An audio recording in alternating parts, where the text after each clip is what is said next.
Okay, welcome back बेटा।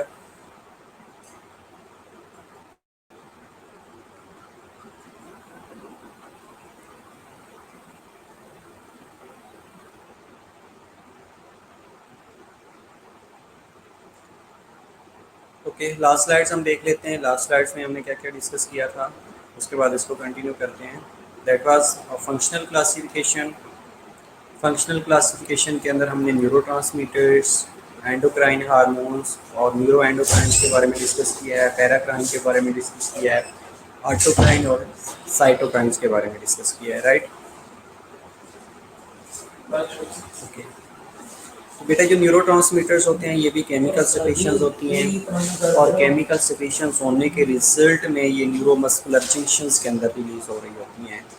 ये synaptic left में ये वेसिकल्स की फॉर्म में स्टोर पड़ी होती हैं। जब भी ज़रूरत पड़ती है न्यूरोमस्कुलर जंक्शंस के अंदर, तो ये प्री और पोस्ट सिनेप्टिक लेफ्ट के अंदर, ये न्यूरोमस्कुलर जंक्शंस के अंदर, ये सिनेप्टिक जंक्शंस के अंदर जो केमिकल सेक्रेशन रिलीज हो रही होती हैं, that are known as neurotransmitters.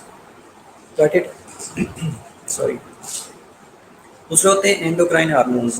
बेटा जो एंडोक्राइन हार्मोन्स होते हैं ये में रिलीज बाय ग्लैंड्स और specialised cells into the circulating blood, but they influence the function of cell at the other locations.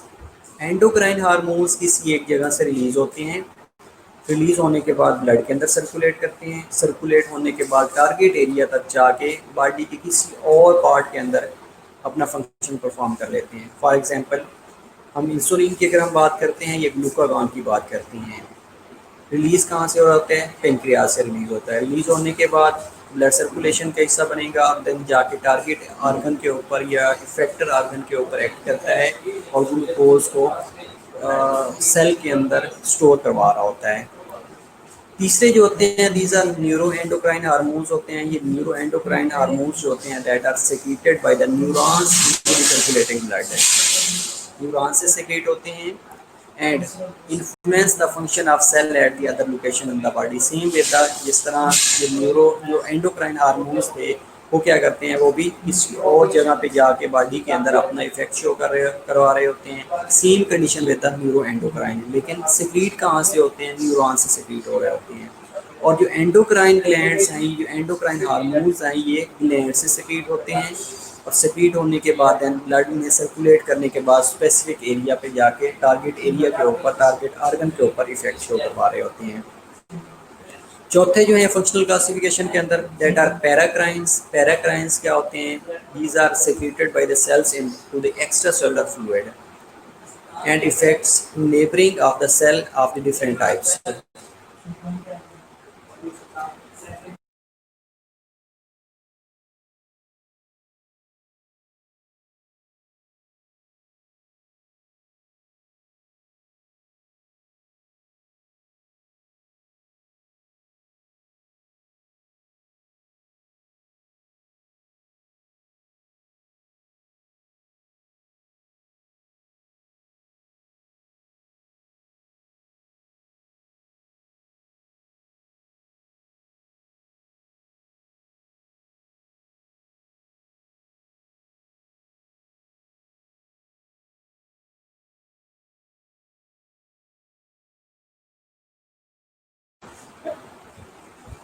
Okay, तो पैराक्राइंस बेटा ये अगेन एक्स्ट्रा सेलुलर फ्लूइड के अंदर सेक्रेट होते हैं, लेकिन neighbouring cell of different types को इफेक्ट कर रहे होते हैं।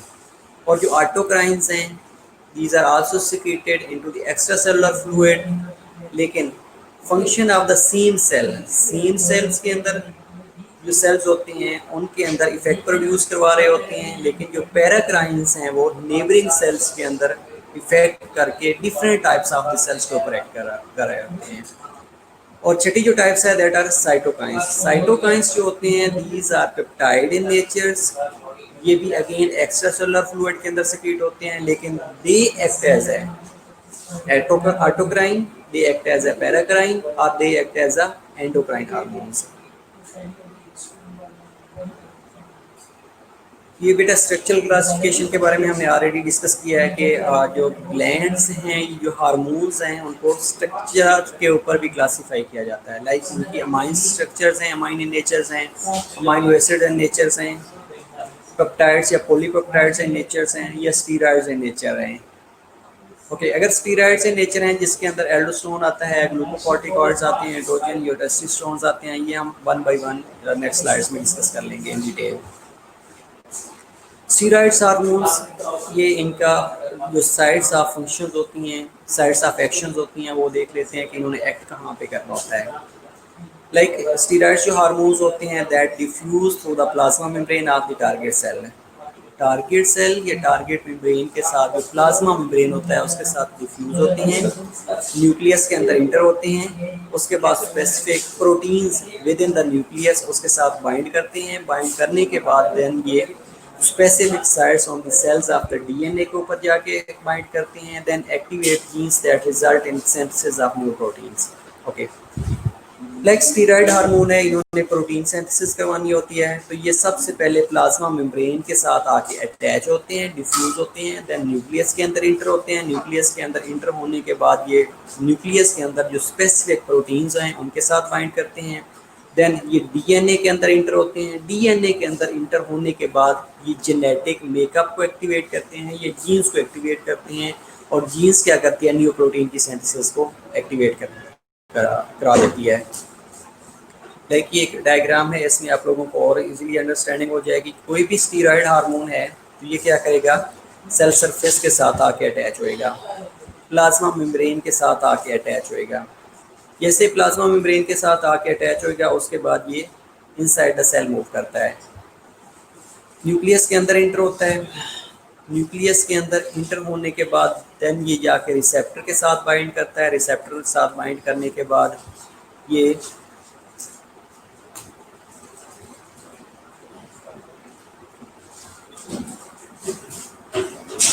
जो प्रोटीन्स होती हैं, स्पेसिफिक प्रोटीन न्यूक्लियस के अंदर प्रेजेंट होती हैं, उनके साथ बाइंड करता है, देन डीएनए के साथ बाइंड करेगा, और डीएनए के साथ बाइंड करने के बाद ये जेनेटिक मेकअप है, ये जो जीन्स है उसको एक्टिवेट करवा देगा, ताकि जो न्यू प्रोटीन सिंथेसिस है या न्यू प्रोटीन की फॉर्मेशन है उसको एक्टिवेट करवा देता है। स्टीरॉयड हार्मोन अटैच हुआ प्लाज्मा मेम्ब्रेन के साथ, इनसाइड द सेल मेम्ब्रेन आया, न्यूक्लियस के साथ अटैच हुआ, देन न्यूक्लियस में स्पेसिफिक प्रोटीन के साथ अटैच हुआ, देन डीएनए के साथ अटैच हुआ, डीएनए के साथ अटैच होने के बाद मैसेंजर आरएनए के थ्रू न्यू प्रोटीन की सिंथेसिस को एक्टिवेट करवा दिया। ये एक स्टीरॉयड हार्मोन है जो कि अपना फंक्शन इस तरह परफॉर्म करवा रहा होता है, ये इस तरह जाके अटैच होता है प्लाज्मा मेम्ब्रेन के साथ, देन सेल के अंदर आता है और इस तरह अपना फंक्शन परफॉर्म करवाता है। और जो नॉन स्टीरॉयड हार्मोन होते हैं, नॉन स्टीरॉयड क्या करते हैं कि hormone binds two membrane receptors. अब जो स्टीरॉयड हार्मोन था वो प्लाज्मा मेम्ब्रेन के साथ अटैच हो रहा था, लेकिन जो नॉन स्टीरॉयड नेचर्स होते हैं ये इनके मेम्ब्रेन के ऊपर ही रिसेप्टर्स पड़े होते हैं, रिसेप्टर के साथ बाइंड करते हैं, सेल के अंदर इंटर नहीं होते, और जैसे ही ये अटैच होते हैं तो they set a series of reactions that activate an enzyme. उसके बाद कैटालिटिक रिएक्शन स्टार्ट करवा देते हैं that produces second messengers molecules, और सेकंड मैसेंजर्स के थ्रू ये इंट्रासेलुलर चेंजेस क्रिएट करते हैं, और इंट्रासेलुलर चेंजेस क्रिएट करने के बाद ये स्पेसिफिक रिस्पांस शो करवा रहे होते हैं। ठीक है, तो जो नॉन स्टीरॉयड बेटा हार्मोन है ये क्या करते हैं, ये डायरेक्ट मेम्ब्रेन रिसेप्टर के साथ बाइंड करते हैं, सेल के अंदर इंटर नहीं होते। जैसे ही ये मेम्ब्रेन रिसेप्टर के साथ बाइंड करते हैं तो ये इंजाइमेटिक एक्टिविटी को स्टार्ट करवा देते हैं, कैटालिटिक एक्टिविटी स्टार्ट होती है with the help of second messenger. Second messenger को एक्टिवेट करते हैं, सेकंड मैसेंजर जैसे ही एक्टिवेट होता है that will oversees the additional intracellular changes to promote specific response. Like ये एक डायग्राम है, इसमें आप लोगों को और इजी अंडरस्टैंडिंग हो जाएगी। ये नॉन स्टीरॉयड हार्मोन जो है ये इसको फर्स्ट मैसेंजर्स भी कहा जाता है। ये रिसेप्टर के साथ अटैच होता है, रिसेप्टर के साथ अटैच होने के बाद इंजाइमेटिक एक्टिविटी स्टार्ट करता है, कैटालिटिक एक्टिविटी स्टार्ट होना शुरू हो जाती है, then they will use as a second messenger. Cyclic AMP monophosphate जो है इसको सेकंड मैसेंजर के तौर पे एक्ट करता है, और जैसे ही सेकंड मैसेंजर के तौर पे एक्ट करता है तो देन ये एक्स्ट्रा सेलुलर के अंदर इंटर होता है, सॉरी इंट्रासेलुलर के अंदर इंटर होता है और इंटरसेलुलर के अंदर सर्टेन चेंजेस को परफॉर्म करता है, सर्टेन चेंजेस लेके आता है, जिसके अंदर ग्लूकागॉन का फंक्शन हो सकता है और देन ये प्लाज्मा मेम्ब्रेन अपनी टारगेट एरिया तक पहुंचता है और उसके रिजल्ट में ग्लाइकोजन को मसल में स्टोर करवानी है, सेल के अंदर स्टोर करवानी है, वाट एवर कोई भी फंक्शन है, तो ये नॉन स्टीरॉयडल फंक्शन होता है जिसके अंदर इंसुलिन आ सकती है, ग्लूकागॉन आ सकता है। इसके अलावा आज हम जो डिस्कस कर रहे हैं that is pituitary gland. Pituitary से इंटीरियर पिट्यूटरी से क्या होता है और पोस्टीरियर पिट्यूटरी क्या होती है, इसको हम वन बाय वन डिस्कस कर लेते हैं। इंटीरियर पिट्यूटरी और पोस्टीरियर पिट्यूटरी और ओके बेटा, ठीक है बेटा। जो पिट्यूटरी ग्लैंड्स होता है इसकी डिफरेंट बुक्स ये कहती हैं कि 3 लोब्स होती हैं, लेकिन कुछ वो कहती हैं कि इसकी 2 लोब्स होती हैं। 2 पार्ट्स होते हैं जिनके अंदर इंटीरियर और पोस्टीरियर लोब्स आती हैं, लेकिन इनके दरमियान एक और लोब भी होती है जो इंटीरियर और पोस्टीरियर को इंटरकनेक्ट करवा के रखती है, उसको कहा जाता है इंटरमीडिएट लोब। डिफरेंट बुक कहती हैं कि इंटीरियर और पोस्टीरियर पिट्यूटरी होती है और कुछ वो कहती हैं कि इनके दरमियान भी एक और लोब होती है that is known as intermediate lobe.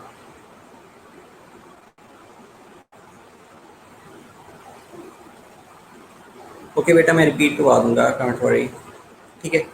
2 lobes anterior और पोस्टीरियर लोब्स होती हैं। जो pituitary glands also called as hypophysis is a small gland about 1 centimetre in diameter and 0.5 to 1 gram in wait.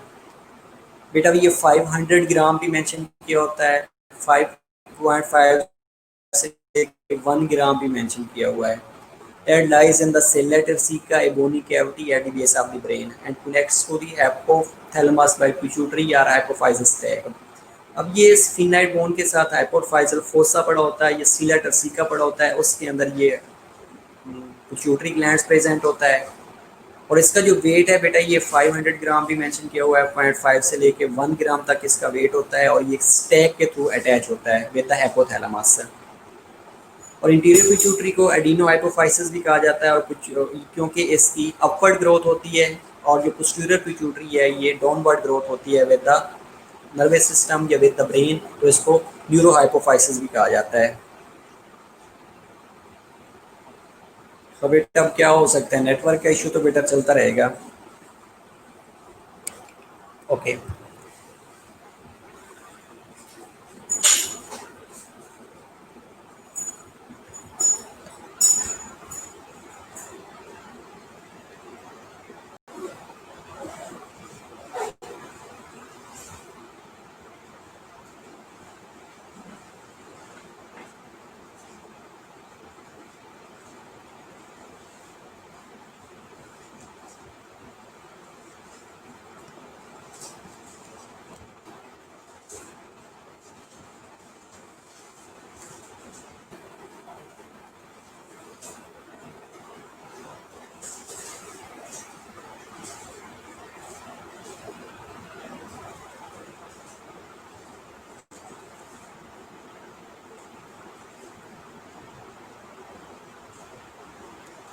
Okay well, अच्छा question, why it is called hypophysis.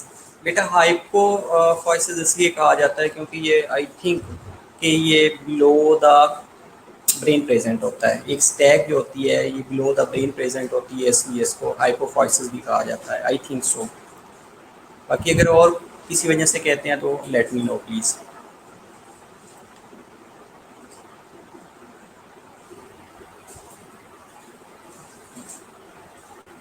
बेटा जो interior pituitary होती है इसको adeno hypophysis भी इसलिए कहा जाता है क्योंकि इसकी जो ग्लैंडुलर एपिथेलियम होती है उसकी अपवर्ड ग्रोथ होती है, अप ग्रोथ होती है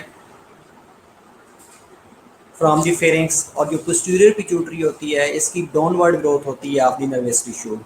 ब्रेन के नीचे ये प्रेजेंट होता है, इसलिए इसको न्यूरो हाइपोफाइसिस भी कहा जाता है।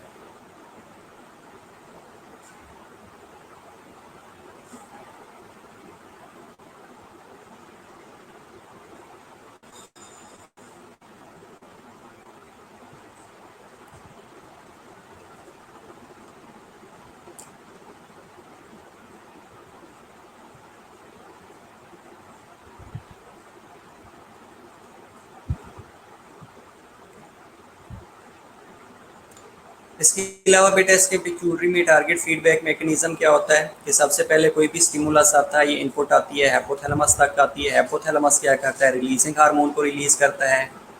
उसके बाद इंटीरियर पिट्यूटरी के ऊपर एक्ट करता है और इंटीरियर पिट्यूटरी क्या करता है, ट्रॉपिकल हार्मोन्स को रिलीज करता है। ट्रॉपिकल हार्मोन्स टारगेट ग्लैंड्स के ऊपर जाके एक्ट करते हैं और टारगेट ग्लैंड्स क्या करता है, हार्मोन्स को रिलीज करता है। हार्मोन्स देन जाके टारगेट सेल के ऊपर एक्ट करते हैं और फिजियोलॉजिकल इफेक्ट शो हो रहा होता है। अब जो हाइपोथैलेमस है ये इनहिबिटरी और as well as releasing hormone को रिलीज करता है। बेटा एक्जैक्टली पढ़ा तो यही था कि ये बिलो द ब्रेन पड़ी होती है, इसलिए इसको हाइपोफाइसिस भी कहा जाता है। पिट्यूटरी का दूसरा नाम हाइपोफाइसिस भी इसलिए कहा जाता है। आई थिंक सो ये ऐसे ही है, बिलो द ब्रेन प्रेजेंट होती है। ओके, तो सीएनएस से कोई भी इनपुट आता है, हाइपोथैलेमस तक जैसे ही पहुंचता है तो ये क्या करता है, इनहिबिटरी या रिलीजिंग हार्मोन को रिलीज करवाता है। जैसे ही ये रिलीज होएगा तो उसके बाद इंटीरियर पिट्यूटरी के ऊपर एक्ट करेगा। Anterior pituitary again tropic hormone को रिलीज करता है। ट्रॉपिक हार्मोन्स का जैसे रिलीज होता है वो टारगेट ग्लैंड के ऊपर एक्ट करेगा। टारगेट ग्लैंड से हार्मोन्स रिलीज होंगे, हार्मोन्स जाके टारगेट सेल के ऊपर एक्ट करेंगे और एक फिजियोलॉजिकल फंक्शन शो होना शुरू हो जाएगा, जिसको हम विद एग्जाम्पल ले लेते हैं, देख लेते हैं कि कैसे ये रिलीज होता है।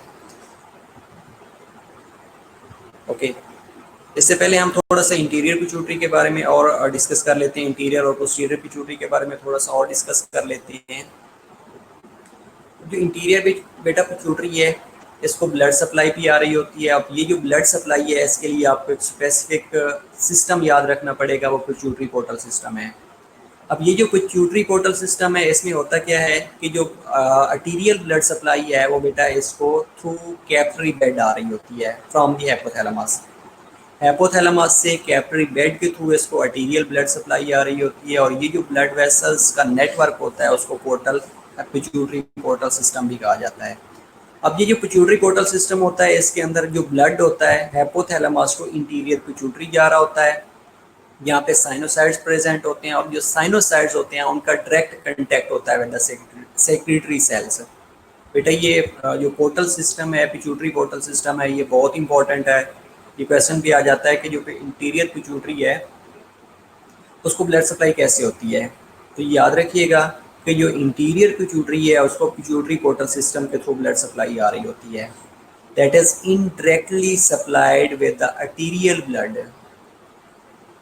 अब होता क्या है इसमें कि साइनोसाइड्स होते हैं, साइनोसाइड्स का डायरेक्ट कांटेक्ट होता है विद द सेक्रेटरी सेल्स और ये जो साइनोसाइड्स होते हैं ये उसको ऑक्सीजन न्यूट्रिएंट्स को ब्लड सप्लाई भी करवा रहे होते हैं, न्यूट्रिएंट सप्लाई भी करवा रहे होते हैं, ऑक्सीजन सप्लाई भी करवा रहे होते हैं। लेकिन इसके साथ इम्पॉर्टेंट चीज़ ये है कि ये रिलीजिंग और इनहिबिटरी हार्मोन को भी ट्रांसपोर्ट करवा रहे होते हैं, जो कि हाइपोथैलेमस से रिलीज आउट होते हैं, जो हाइपोथैलेमस से सेक्रेट आउट हो रहे होते हैं। तो ये इंटीरियर पिट्यूटरी इस तरह ये अपना फंक्शन परफॉर्म कर रही है। इसके अलावा हमने इसके सर्टेन हार्मोन्स के बारे में डिस्कस करना है, लाइक ग्रोथ हार्मोन्स हैं, कौन कौन से अदर हार्मोन्स सेक्रेट हो रहे होते हैं। ठीक है, ये भी हम इनको वन बाय वन देख लेंगे। इसके अलावा जिस तरह आप लोगों को पहले बता रहा था कि हाइपोथैलेमस क्या करता है, कोई भी चेंजेस को डिटेक्ट करवा रहा होता है। हमारे पास इफेक्टर्स होना चाहिए, कंट्रोल सेंटर्स होना चाहिए और ये पॉजिटिव और नेगेटिव फीडबैक मैकेनिज्म के थ्रू कंट्रोल हो रहे होते हैं।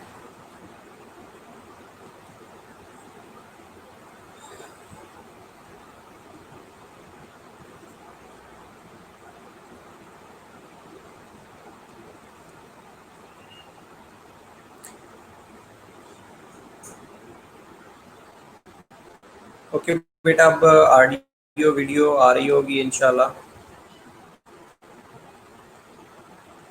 ओके बेटा, एक एग्जांपल ले लेते हैं जो कि हम पहले डिस्कस कर रहे थे।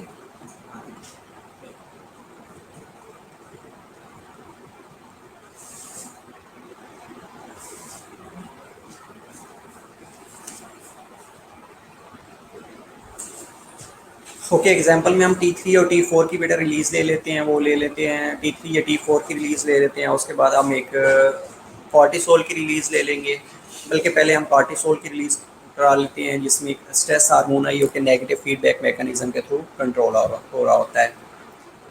ठीक है, तो सबसे पहले हमने ये इस pituitary target cell feedback mechanism में हमने ये कहा है कि सीएनएस इनपुट होता है। ओके वेल, सीएनएस इनपुट होता है, उसके बाद हाइपोथैलेमस, देन रिलीजिंग हार्मोन्स होता है, देन इंटीरियर पिट्यूटरी के ऊपर जाके एक्ट करता है, देन टॉपिक हार्मोन रिलीज होता है, वो टारगेट ग्लैंड के ऊपर जाके एक्ट करता है, देन हार्मोन्स रिलीज होते हैं और वो टारगेट सेल के ऊपर एक्ट करने के बाद एक फिजियोलॉजिकल रिस्पांस शो हो रहा होता है।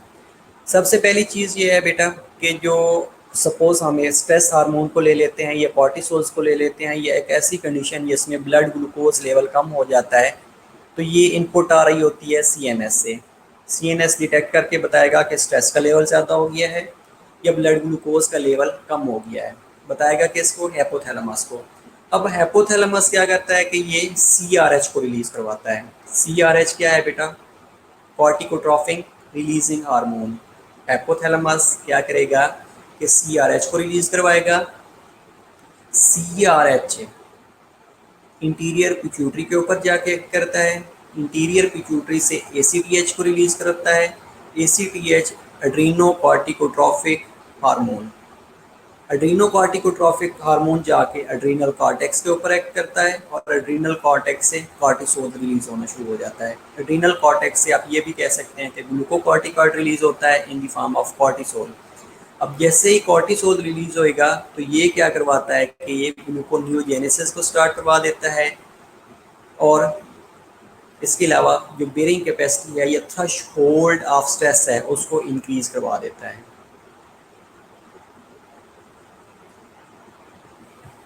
Got it?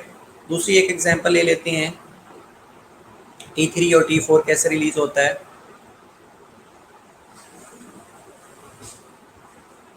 लाइक कोई भी स्ट्रेस कंडीशन है अगेन बेटा,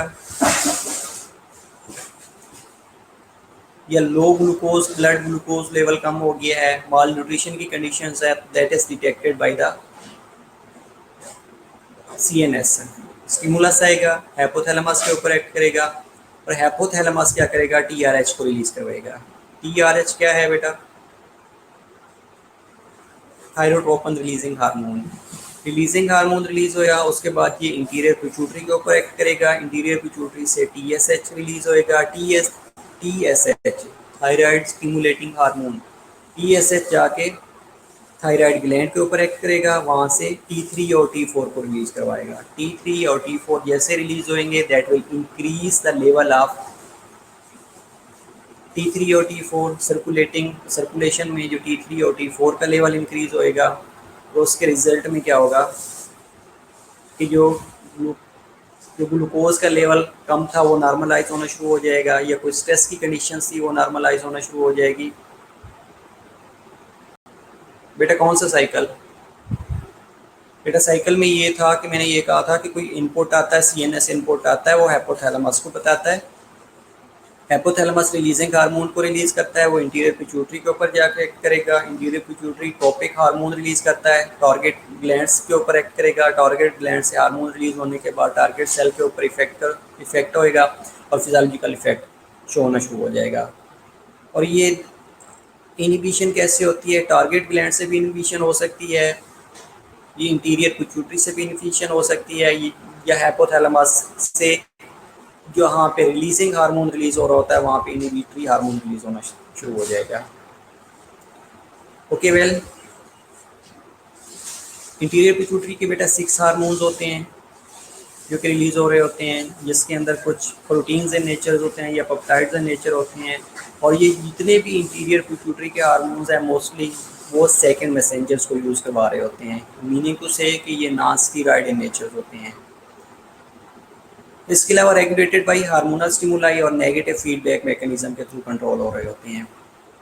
इंटीरियर पिट्यूटरी के हार्मोन नेगेटिव फीडबैक मैकेनिज्म के थ्रू कंट्रोल होते हैं और पोस्टीरियर पिट्यूटरी का जो हार्मोन है oxytocin that is controlled by positive feedback mechanism, और जो एडीएच है that is again controlled by negative feedback mechanism.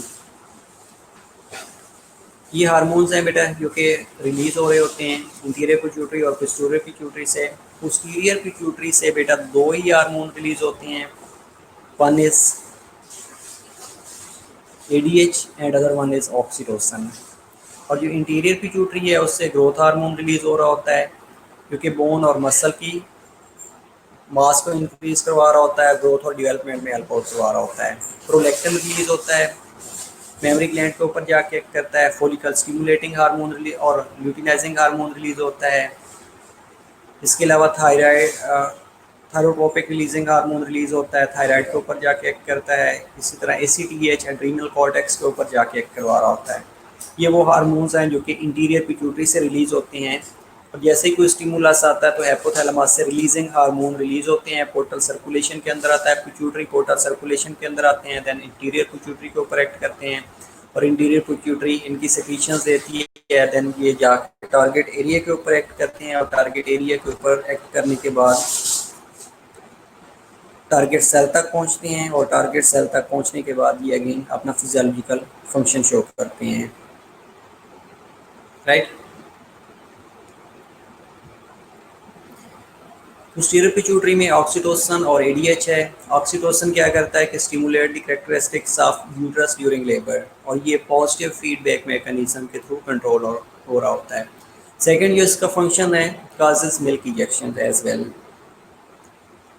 दूसरा एंटी डायूरेटिक हार्मोन है, can inhibit urine production, urine को कंसंट्रेट करवा रहा होता है, डिहाइड्रेशन की कंडीशन में रिलीज हो रहा होता है। इसके अलावा इसको वेजोप्रेशन भी कहा जाता है। वेजोप्रेशन इसलिए बेटा कहा जाता है क्योंकि ये बॉडी के अंदर वाइड स्प्रेड वेजो कंस्ट्रिक्शन काज करवाता है, एक्सटेंसिव लेवल के ऊपर जाके ये वेजो कंस्ट्रिक्शन करवा रहा होता है। बेटा नहीं है, अभी हमने ग्रोथ हार्मोन डिस्कस करना है। इसके अलावा हम आज ग्रोथ हार्मोन को सिर्फ डिस्कस कर लेते हैं। ये इंटीरियर और पोस्टीरियर पिट्यूटरी के हार्मोन्स आपने याद करने हैं, कौन कौन से रिलीज होते हैं। उसके बाद ग्रोथ हार्मोन डिस्कस कर लेते हैं, ग्रोथ हार्मोन के बाद बस कर लेंगे, ठीक है।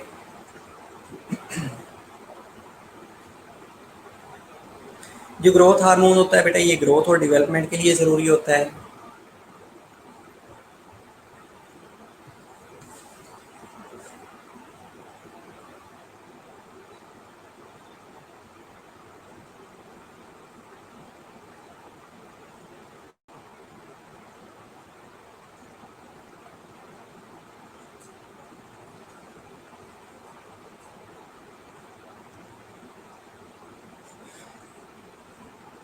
बेटा ये आता कहाँ से, इंटीरियर पिट्यूटरी से रिलीज होता है। इंटीरियर पिट्यूटरी से रिलीज होने के बाद जो बॉडी के सेल्स होते हैं उनके अंदर ये डिवीजन काज करवाना शुरू कर देता है। जैसे डिवीजन होएगी तो उसके रिजल्ट में जो बोन्स और जो स्केलेटल मसल है वो स्ट्रेंथन होने शुरू हो जाती हैं। इसके अलावा ये मेटाबॉलिज्म को भी रेगुलेट करवा रहा होता है, लाइक लीवर, इंटेस्टाइन और जो पेंक्रियाज है प्रोटीन की सिंथेसिस को इंक्रीज करवा रहा होता है। और इम्पॉर्टेंट ये है कि ये ग्रोथ और रिपेयर के अंदर भी हेल्प आउट करवा रहा होता है। और इसकी जो बेटा रिलीज है that is stimulated by the growth hormone releasing hormone.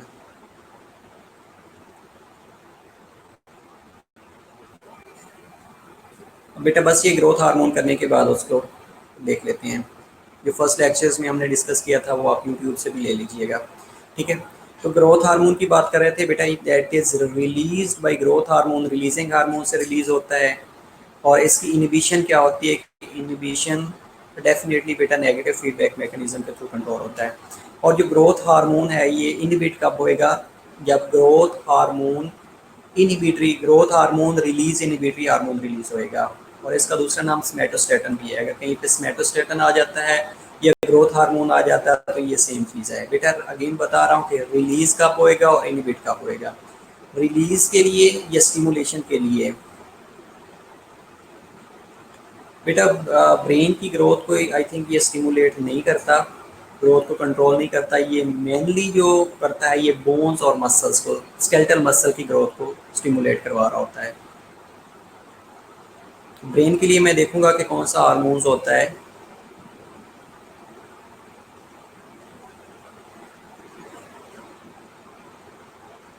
Okay, तो ये रिलीज कैसे हो गया बेटा, growth hormone releasing hormone release के करवाएगा इसको, जैसे रिलीज होएगा। और इसको इनिबिशन के लिए growth hormone inhibitory hormone release हो रहा होता है। अब ये दोनों ग्रोथ हार्मोन चाहे रिलीजिंग हार्मोन रिलीज हो रहा है या इनिबिटरी हार्मोन रिलीज हो रहा है, हाइपोथैलेमस से रिलीज होता है। रिलीज होने के बाद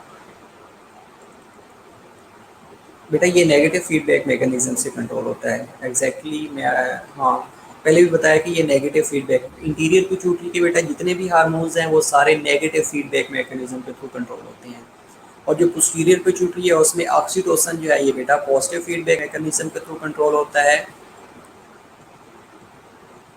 और जो एडीएच है वो भी अगेन नेगेटिव फीडबैक मैकेनिज्म के थ्रू कंट्रोल हो रहा होता है।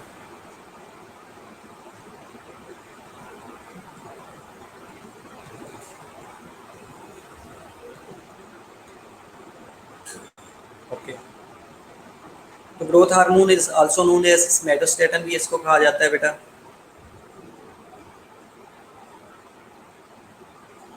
कैल्सिटोनिन बेटा किसका ग्रोथ हार्मोन किसका है?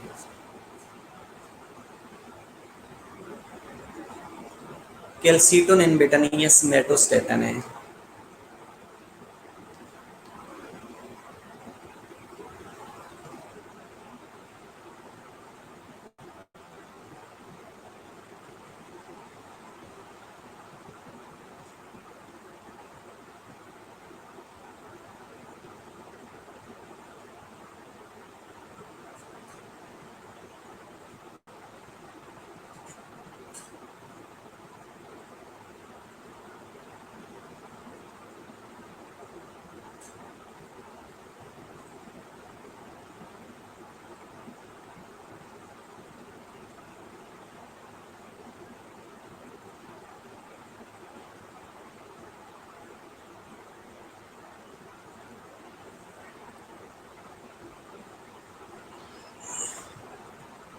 ओके इसके अलावा जैसे 191 अमाइनो एसिड पॉलीपेप्टाइड हार्मोन होता है that is synthesised and secreted by special cells in the anterior pituitary, इसको सोमैटोट्रॉप्स भी कहा जाता है।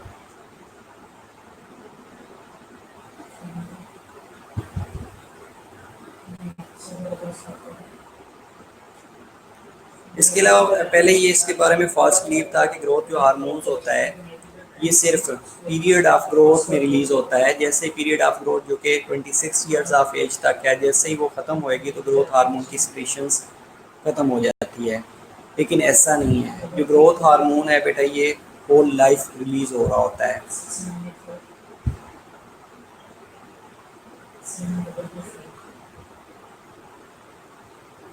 लेकिन जो चाइल्डहुड है उसमें ये इसकी रिलीज इंक्रीज होती है। जैसे ही ओल्ड एज की तरफ जाते हैं तो इसके अंदर एट्रॉफिक चेंजेस आती हैं। एट्रॉफिक चेंजेस की वजह से इसकी जो ग्रोथ है वो इनहिबिट होना शुरू हो जाती है।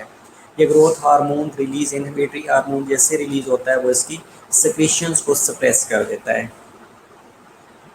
इसके अलावा growth hormone is necessary for the growth and contributes to regulation of metabolic function. Definitely इसका जो कंट्रीब्यूटिंग फैक्टर्स है वो T3 और T4 भी है, जिसने मेटाबॉलिक रेट के पीएमआई को मेंटेन करना होता है। बेटा स्मेटोस्टेटन स्मेटोट्रॉफ्स की वजह से, आई थिंक स्मेटोस्टेटन कहते हैं ये कि जो इंटीरियर पिट्यूटरी के जो सेल्स होते हैं उनको स्मेटोट्रॉफ्स भी कहा जाता है। ग्रोथ हार्मोन्स को स्मेटोस्टेटन एग्जैक्ट क्यों कहते हैं ये नहीं पता।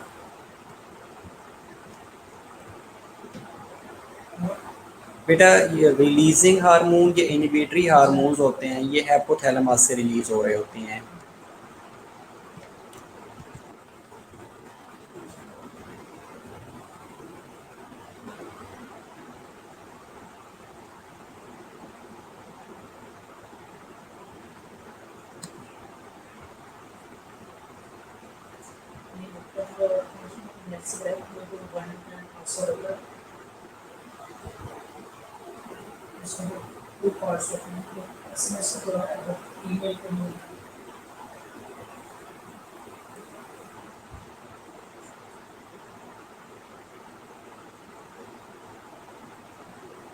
बेटा जैसे ही एज इंक्रीज होएगी तो इसके अंदर एट्रॉफिक चेंजेस आती हैं।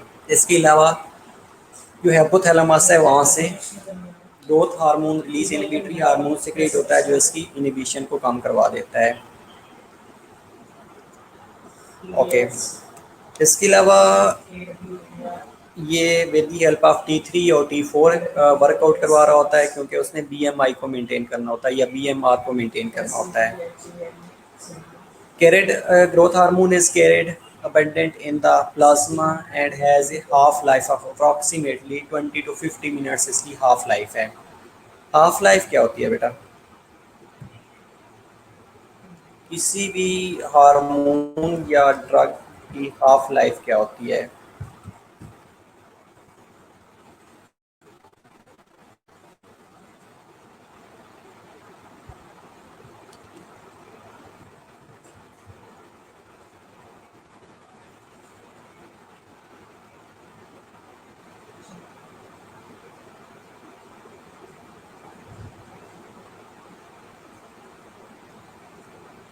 अब बेटा डेफिनेटली डवार्फिज्म एंड जिंजटिज्म अदर कंडीशंस होती हैं। इसमें क्या होता है कि सेक्रेशंस अगर ज़्यादा होना शुरू हो गई है तो जिंजटिज्म को लीड करेगा, अगर सेक्रेशन कम हो गई है तो डवार्फिज्म को लीड कर गया।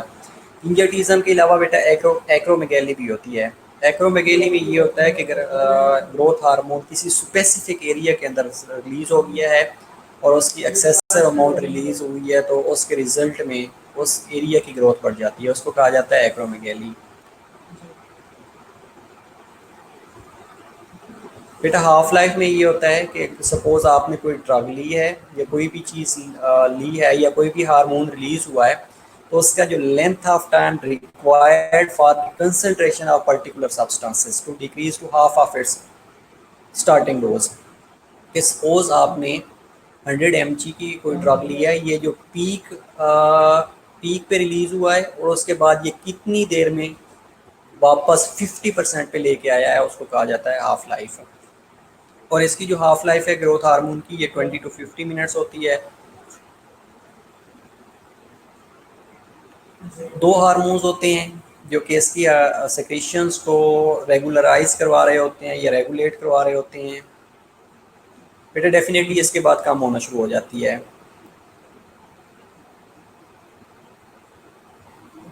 बेटा डिजीज नहीं थी, आपने डिजीज नहीं थी, डिजीज नहीं थी, उसके अंदर फिजियोलॉजिकल इफेक्ट दिया हुआ था, वो डिजीज नहीं थी। ठीक है, सपोज उसमें ये पूछा हुआ था कि अगर एल्डोस्टोन सिक्रीट नहीं होगा तो क्या होगा। बेटा एल्डोस्टोन का फिजियोलॉजिकल इफेक्ट क्या है? सोडियम और वाटर को रिटेन करना है ना। अगर एल्डोस्टोन रिलीज नहीं होगा तो सोडियम और वाटर रिटेन नहीं होगा, तो बेटा ये डिजीज के अंदर नहीं आता, ये फिजियोलॉजिकल इफेक्ट था, डिजीज नहीं दी हुई थी। आप लोगों को क्यों डिजीज लगी है? बेटा हाफ लाइफ ये होती है कि सपोज आपने कोई ड्रग ली है, उसकी जो कंसनट्रेशन थी वो 100 mg में आपने ड्रग ली है और वो कितनी देर के बाद एक पर्टिकुलर या एक स्पेसिफिक पीक पे पहुंचने के बाद दोबारा कितने टाइम में हाफ ऑफ हाफ जो है वो एलिमिनेट हो गई है और हाफ उसने थेराप्यूटिक इफेक्ट को प्रोड्यूस किया है, उसको कहा जाता है हाफ लाइफ। कि एक ड्रग है उसने कितनी टाइम के अंदर एक थेराप्यूटिक इफेक्ट प्रोड्यूस करने के बाद बॉडी से एलिमिनेट हो गई है, उसको कहा जाता है half life. Okay, growth hormone releasing hormone which increases growth hormone releasing hormone जैसे रिलीज होएगा हाइपोथैलेमस से तो ये इसकी सेक्रेशन को बढ़ा देगा। और स्मेटोस्टेटन ये which inhibit growth hormone release, ये स्मेटोस्टेटन अगर रिलीज होता है तो ये भी इसकी इनहिबिशन करवा देता है। या growth hormone inhibitory hormone release होता है तो इसकी इनहिबिशन करवा देता है। टारगेट ऑफ ग्रोथ हार्मोन क्या क्या हो सकते हैं? अगर हम इंटीरियर पिट्यूटरी की बात करें तो इसके ऊपर दो तरह से हो सकते हैं, एक ग्रोथ प्रमोटिंग इफेक्ट्स होता है और एक एंटी इंसुलिन इफेक्ट होता है। ग्रोथ हार्मोन के दो तरह से इफेक्ट हो रहे होते हैं, एक ग्रोथ प्रमोटिंग इफेक्ट होता है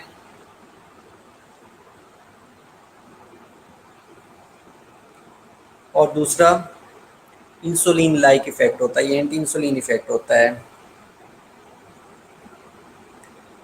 अगर हम बात करें तो इंसुलिन ग्रोथ फैक्टर्स 1 रिलीज होता है लीवर से, ये इंक्रीज प्रोटीन की सिंथेसिस करवाना शुरू कर देता है।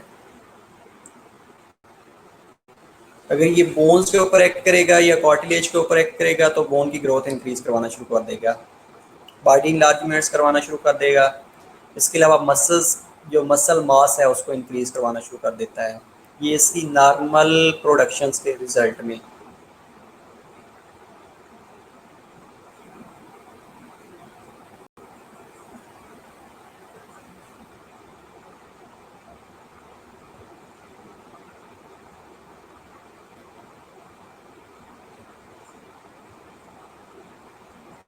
बेटा वो स्मेटोट्रोफन है, स्मेटोस्टेटन नहीं है।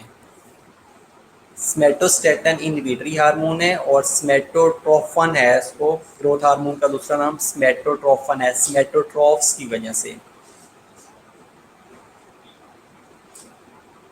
इसके अलावा जो एंटी इंसुलिन है इसका इफेक्ट होता है बेटा मसल मास को इंक्रीज करवा देता है, मसल्स के अंदर जो डिवीजन है उसको इंक्रीज करवा देता है।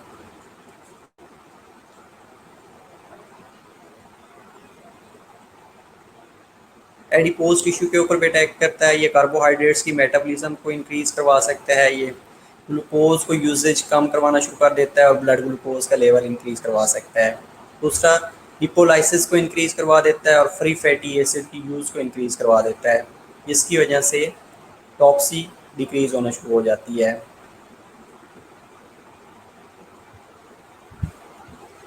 इसके जो स्टिमुलेशन और इनिबिशंस हैं वो फैक्टर्स होते हैं दैट स्टिमुलेट और inhibit the secretions of growth hormone. Stimulation में क्या क्या बेटा आता है कि अगर ब्लड ग्लूकोज का लेवल कम होगा तो स्टिमुलेट होना शुरू हो जाएगा।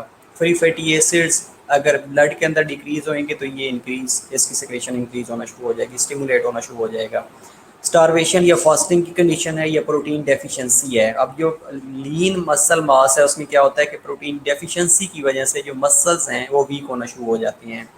तो ये जब लीन मसल मास होएगा या मसल मास कम होएगा या प्रोटीन माल न्यूट्रिशन होएगी तो उसके रिजल्ट में भी ये इंसुलिन, ये ग्रोथ हार्मोन सेक्रेट होना शुरू हो जाएगा। इसके अलावा ट्रोमा है, स्ट्रेस है, एक्साइटमेंट है, टेस्टोस्टेरोन है, एस्ट्रोजन है, ये डीप स्लीप है, तो उसके रिजल्ट में भी ये ग्रोथ हार्मोन रिलीज होना शुरू हो जाता है। और नेक्स्ट जो इंडिकेटर्स है वो ग्रोथ हार्मोन रिलीजिंग हार्मोन है। इनिबिशन कब होएगी, इनिबिटरी कंडीशन कौन कौन सी हो सकती हैं कि जब glucose, blood glucose level increase हो जाता है तो इसकी इनिबिशन होना शुरू हो जाती है। फ्री फैटी एसिड्स अगर ज़्यादा प्रोड्यूस हो गई हैं तो इसकी इनिबिशन होना शुरू हो जाती है। एजिंग है, मैंने पहले भी बताया था कि एडल्टहुड में ये इन्फेंसी में ज़्यादा रिलीज़ होता है, जैसे ही ओल्ड एज होना शुरू हो जाती है तो ये इसके अंदर एट्रॉफिक चेंजेस आती हैं, एट्रॉफिक चेंजेस की वजह से ये इसकी रिलीज़ कम होना शुरू हो जाती है। ओबेसिटी डिक्रीज करवा रही होती है। ग्रोथ हार्मोन, इनिबिटरी हार्मोन जो कि स्मेटोस्टेटन है, नॉट स्मेटोट्रोफन। ग्रोथ हार्मोन एक्सोजीनियस और स्मेटोमीडियन इंसुलिन लाइक ग्रोथ फैक्टर्स होते हैं जो कि अगेन सेक्रेशंस को या ग्रोथ को इनिबिट करवा देती हैं। ग्रोथ में इसका क्या रोल है? ओके बेटा, आप खाना खाते हैं, खाना खाने के रिजल्ट में ग्लूकोज का लेवल इंक्रीज होता है, इंसुलिन रिलीज होना शुरू हो जाती है। अब जैसे इंसुलिन रिलीज होती है वो ग्लूकोज को सेल के अंदर भेज देती है, तो ग्लूकोज का लेवल ब्लड के अंदर नॉर्मलाइज होना शुरू हो जाता है। लेकिन जब स्टार्विंग की कंडीशन होती है, अगेन ब्लड ग्लूकोज लेवल कम होता है, तो ये इसका तीन तरह का इफेक्ट होता है बेटा। एक तो ग्रोथ हार्मोन रिलीज होता है, दूसरा थायराइड हार्मोन T3 और T4 रिलीज होते हैं, और तीसरा जो इंसुलिन है उसका लेवल कम हो जाता है। अब जैसे ही इंसुलिन का लेवल कम होएगा तो उसके रिजल्ट में ग्लूकागॉन रिलीज होता है। ग्लूकागॉन क्या करता है कि ग्लूकोज के मालिक्यूल्स न्यू बनाना शुरू कर देता है अदर देन कार्बोहाइड्रेट सोर्स। अब ये ग्रोथ हार्मोन क्या करता है कि जैसे ही जो डिवीजन हो रही थी सेल के अंदर, ये स्केलेटल मसल के अंदर डिवीजन हो रही थी, उसको रिड्यूस करवा देता है, क्योंकि वहाँ पे ग्लूकोज ज़्यादा यूटिलाइज हो रही होती है। उस ग्लूकोज को यूटिलाइजेशन को कम करने के लिए ये अपनी ग्रोथ को डिक्रीज करवा देता है, इसलिए ग्लूकोज का लेवल नॉर्मलाइज होना शुरू हो जाता है। ये जैसे ही ग्लूकोज का लेवल कम होएगा इसकी स्टिमुलेशन होना शुरू हो जाती है। फ्री फैटी एसिड्स कम होंगे तो ये अगेन इसकी स्टिमुलेशन होना शुरू हो जाती है। बेटा बस ये 2 से 3 स्लाइड्स हो रहे हैं। इसका ग्रोथ में रोल क्या हो सकता है? ब्लड के अंदर आता है, लीवर को ट्रिगर करता है, ये एक्टिवेट करता है, और लीवर क्या करता है, प्रोटीन प्रोड्यूस करता है। That protein is known as insulin like growth factors, IGF-1 भी इसे कहा जाता है। अब ये बच्चों के अंदर क्या करता है कि जो IGF-1 होती है ये कॉन्ट्रोसाइट्स को एक्टिवेट करता है। ओके, कॉन्ट्रोसाइट्स को एक्टिवेट करता है, कॉन्ट्रोसाइट्स मल्टीप्लाई करते हैं, कार्टिलेज बनना शुरू कर देते हैं, specially at the end of the long bone, और एपिफाइजल प्लेट्स को ये स्ट्रेंथन करवा देता है। This leads to growth in the length of the bones and increase in the child's height. ये इन्फेंसी में बेटा रिलीज हो रहा होता है, और मेनली रिलीज कहाँ से होता है? लीवर से to produce a protein like जिसको इंसुलिन लाइक ग्रोथ फैक्टर्स कहा जाता है, और ये बच्चों के अंदर हाइट और जो बोन्स की लेंथ है उसको इंक्रीज करवा रहा होता है। अडल्ट्स में क्या होता है कि growth hormones play an important role in the repair and maintenance of body's tissue. इसके अलावा ये insulin like growth factors also act as a immature muscle cell to increase muscle mass को भी इंक्रीज करवाने में ही हेल्प करवा रहा होता है। मेटाबॉलिज्म में इसका क्या रोल होता है? मेटाबॉलिज्म के अंदर अमाइनो एसिड की अपटेक को इंक्रीज करवाता है, प्रोटीन की सिंथेसिस को इंक्रीज करवाता है, और फैट मेटाबॉलिज्म में क्या करता है कि लिपोलाइसिस करवा रहा होता है। लिपोलाइसिस में ट्राइग्लिसराइड्स ब्रेक डाउन होते हैं इनटू एडिपोसाइड्स। कार्बोहाइड्रेट्स मेटाबॉलिज्म में क्या करता है कि help maintaining blood glucose level. Suppress insulin को सप्रेस करता है to prevent uptake of glucose in the peripheral tissue. ये जो आपने पहले क्वेश्चन किया था कि ये कैसे हेल्प आउट करता है, तो ये इंसुलिन की प्रोडक्शन को सप्रेस कर देता है। Glucose synthesis in the liver और ग्लूकोनियोजेनेसिस करवाता है लीवर से ग्रोथ हार्मोन, ताकि ग्लूकोज के मालिक्यूल ज़्यादा से ज़्यादा प्रोड्यूस हो रहे हैं। अब इसकी जो नेगेटिव फीडबैक मैकेनिज्म से हमने कहा था कि नेगेटिव फीडबैक मैकेनिज्म से कंट्रोल होता है। नेगेटिव फीडबैक मैकेनिज्म में कैसे कंट्रोल होता है? Insulin growth factors 1 directly suppress the somatotroph cells, yes directly suppress कर देता है। ये somatostatin from the hypothalamus release होता है और उसकी इनहिबिशन करवा देता है।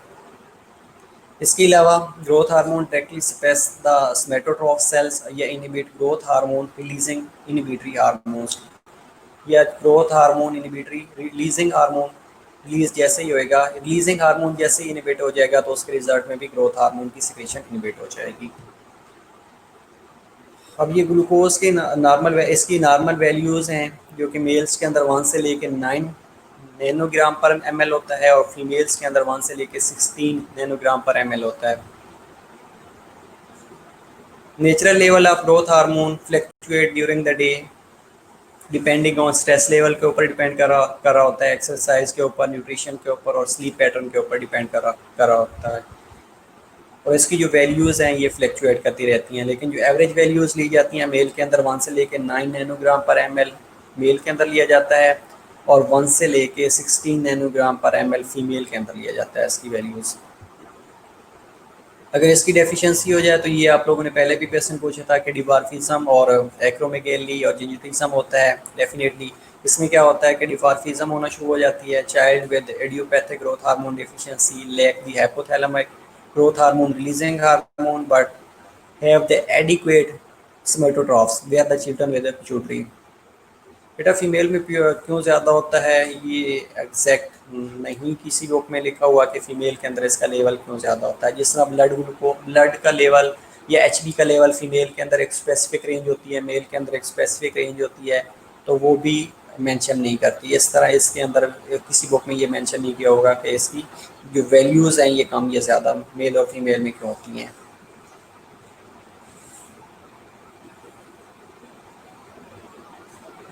इसके अलावा और क्या मसला हो सकता है कि like the term pinhapopituitarism refers to the condition that causes a deficiency to all of the anterior pituitary hormones। अगर ओवरऑल हार्मोन्स इंटीरियर पिट्यूटरी की डेफिशिएंसी हो रही होती है तो उस कंडीशन को पिन हाइपोपिट्यूटरिज्म कहा जाता है। पिन हाइपोपिट्यूटरिज्म एक ऐसी कंडीशन है जिसमें जो इंटीरियर पिट्यूटरी के हार्मोन्स हैं वो प्रॉपरली सिक्रीट नहीं हो रहे होते। इसके अलावा लॉरेंट टाइप ऑफ डिफार्फिज्म होती है जिसमें ग्रोथ हार्मोन लेवल्स नॉर्मल या एलिवेटेड होता है, but there is a hereditary defect in the insulin like growth factors production that can be treated directly with the IGF-1 to replacement। अगर ये दिया जाता है इंसुलिन ग्रोथ फैक्टर्स 1 रिप्लेस करवा दिया जाए या ट्रीट करना है डिवार्फिज्म को, तो ये insulin like growth factors replacement therapy होती है, दे दी जाती है तो पेशेंट्स या वो जो जिसकी डिवार्फिज्म की कंडीशंस है वो नॉर्मलाइज होना शुरू हो जाती हैं। ग्रोथ हार्मोन डेफिशिएंसी अगर अडल्ट्स में है तो उसके अंदर 2 तरह से कंडीशंस हो सकती हैं, like growth hormone deficiency that was present in the childhood एक कंडीशन, दूसरी growth hormone deficiency that developed during adulthood. या तो बच्चा जब था तो तब डेफिशिएंसी थी या अडल्टहुड में आके डेफिशिएंसी हो गई है। और hypopituitarism resulting from pituitary tumour की वजह से हाइपोपिट्यूटरिज्म हो सकती है। Growth hormone level can also decline with the aging। Growth hormone replacement is obviously important in the growing children. However, the role in the adult, especially for the spermatopause, is being assessed. अगर स्मेटोपॉज हो गया है, growth stop हो गई है, तो वो उसको क्लिनिकली रूल आउट करना चाहिए. And that's the references from where I have taken the slides. Okay, growth hormone के बारे में आज हमने डिस्कस किया है, इंटीरियर और पिट्यूटरी के बारे में डिस्कस किया है. इसके अलावा इंटीरियर और पोस्टीरियर पिट्यूटरी से कौन कौन से हार्मोन रिलीज होते हैं. हाइपोपिट्यूटरिज्म का बेटा मतलब है कि जो पिट्यूटरी है वो नॉर्मली अपना फंक्शन परफॉर्म नहीं कर सही, और उसमें जो पिट्यूटरी से नॉर्मल सिक्रीशंस आ रही होती हैं वो सिक्रीशंस कम हो गई हैं, तो उसको हाइपोपिट्यूटरिज्म कहा जाता है.